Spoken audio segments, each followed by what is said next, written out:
Good morning, my crafty friends. I'm Leslie, and I'm so pleased you're spending your time with me at Crafty Cards with Leslie.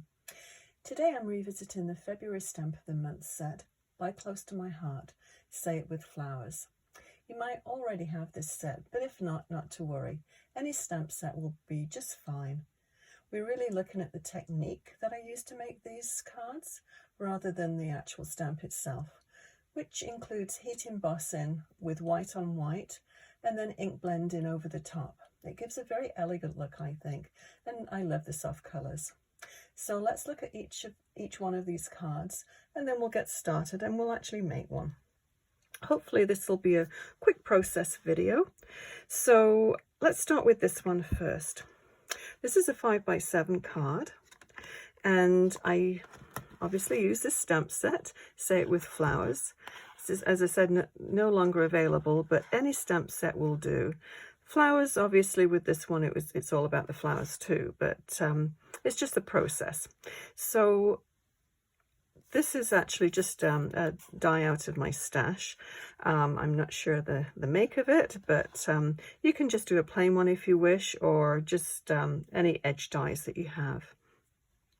So this, the colours on here are avocado, glacier, and blush. And yeah, it's got a very nice soft look to it, I think. I just put a little simple saying on, thinking of you. And I'm going to be using this set for all of the sentiments today.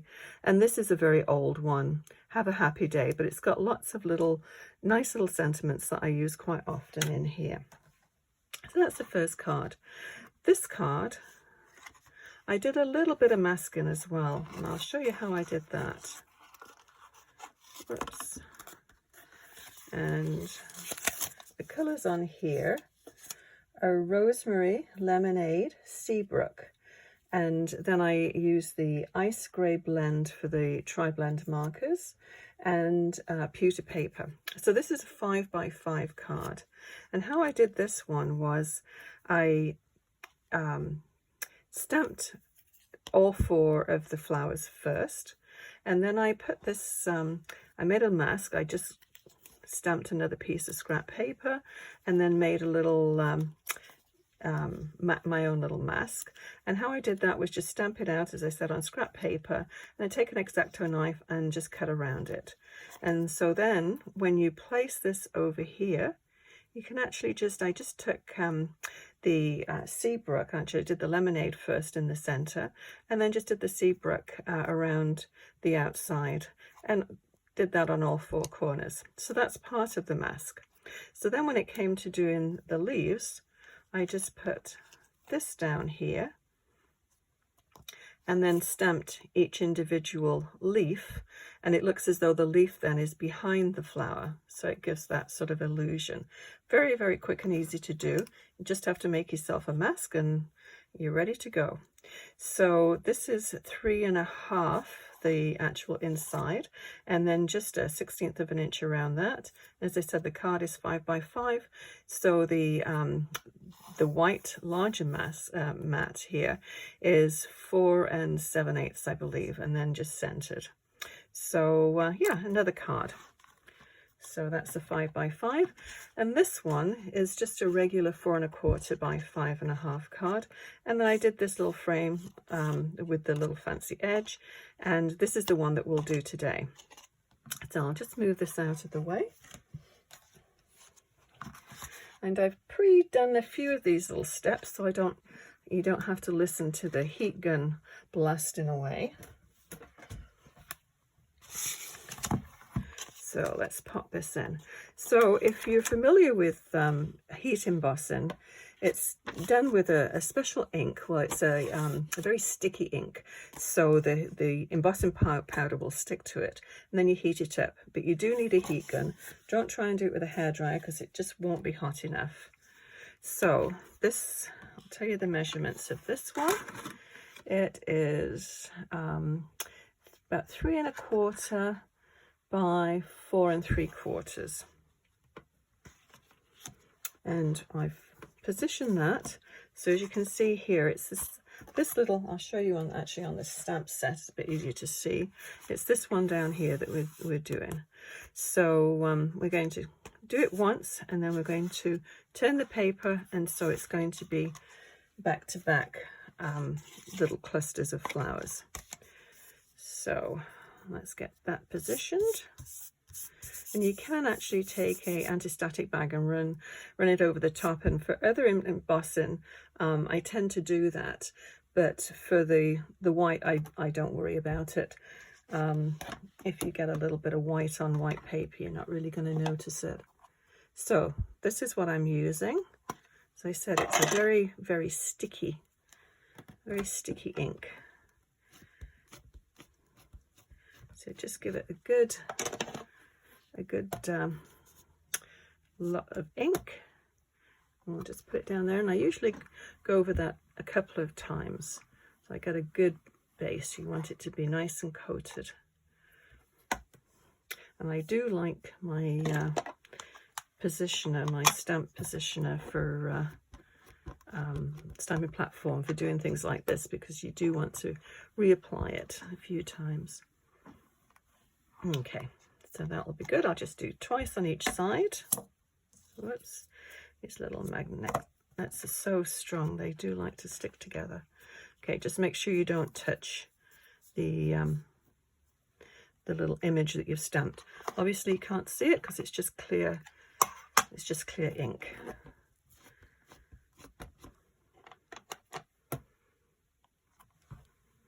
So again, and the last time. So yeah, to actually heat it, it's very noisy and it takes a little while, so I didn't think you really wanted to sit and watch all of that, so I've just skipped that little step. And I'll just put a piece of paper in here and clean that off in a minute.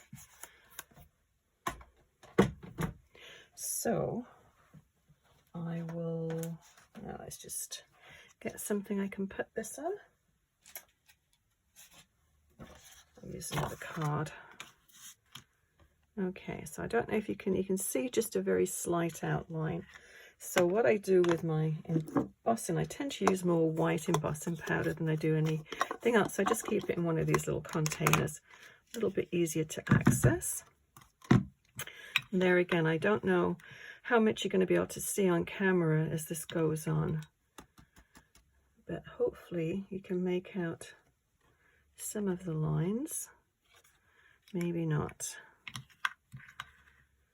but it's like a little magic show, I think, when you start putting the ink over the top and you see the design show. So I can see this, but I'm not sure if you can. It's it looks very sort of like a matte finish, but when you heat it up, it goes quite shiny and it resists the ink, obviously, so it allows it to come through. So I'll put this one on one side, and I'll just show you, see if you can compare the two of them, if you can see. This one is the one that we just did, and this one is the one that's been heated.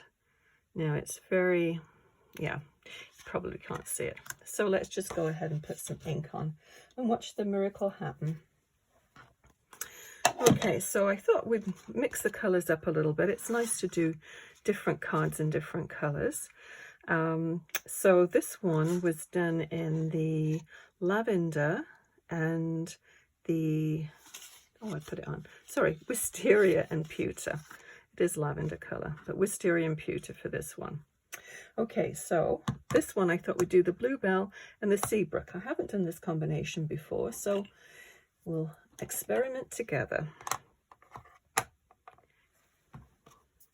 But I always find it kind of neat to see the pattern suddenly appear.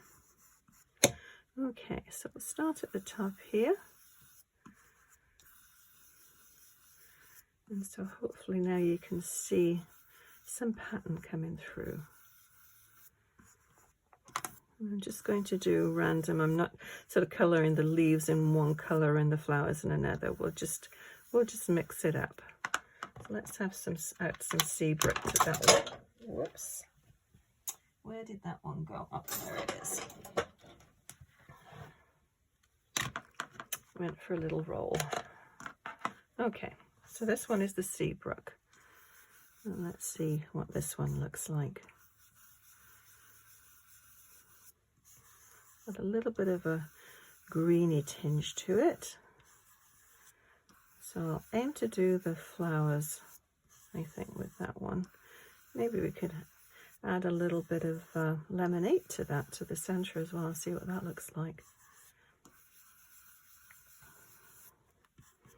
And I'll do a little bit on the outside. As I said, I'm not going to do just one thing, one color. It's just going to be a combination. These two colors actually blend quite nicely together. It's always nice to try different colors and see what goes. Hopefully you're picking this one up on camera. I can't really see. Okay, I'll turn it around and do the other side.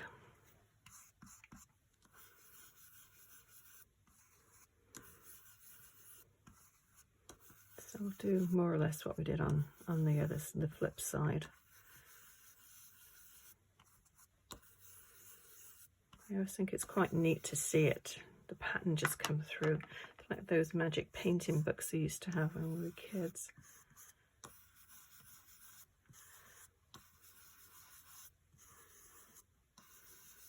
And just keep adding as much colour as you wish. You have it very, very light or quite intense. Okay, I think that'll do for that. I'll just pull my lemonade one out and we'll see. I'll just use a little brush, I think, for this one. See if we can get it into the middle of each flower. Just a little touch.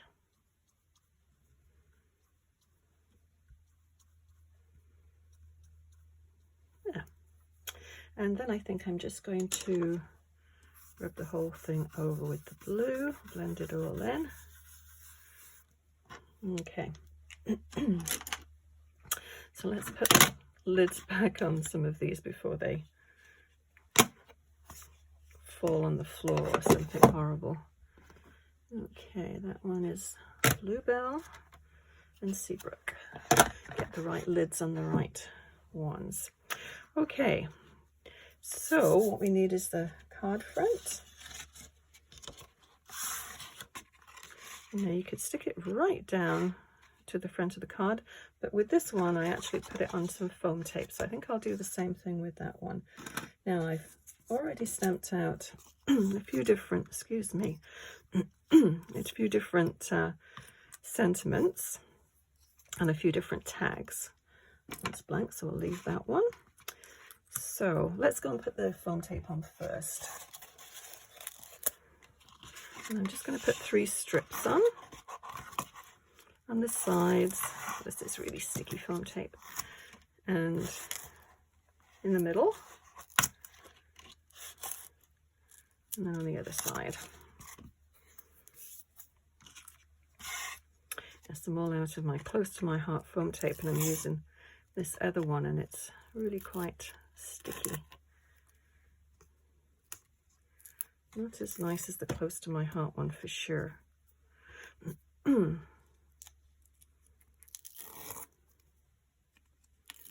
Okay, you got one shot to put this down. If it doesn't go down in the right place, it's not coming back up. So I can't really see right over the top, but fingers crossed it's fairly close.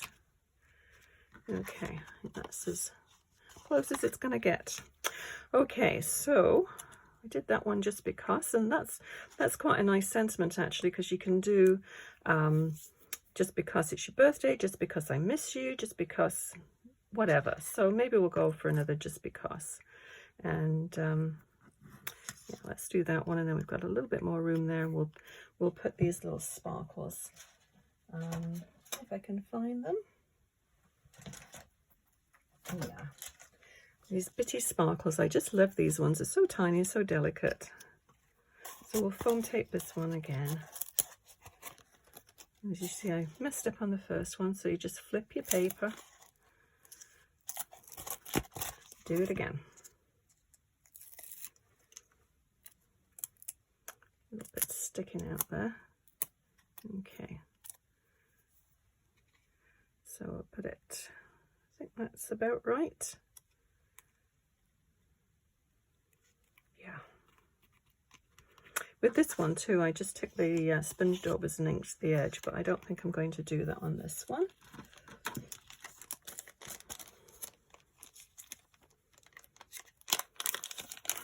So these are so tiny. Great. And you should be able to just slide them off.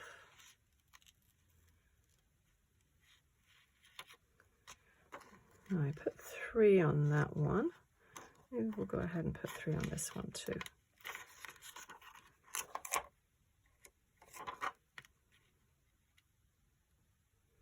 Don't know what that is stuck there. We'll leave that one for now. Okay, we'll do that one. If you just put your finger where you want it and then just slide the paper off, or the plastic off, it just slides off quite easily.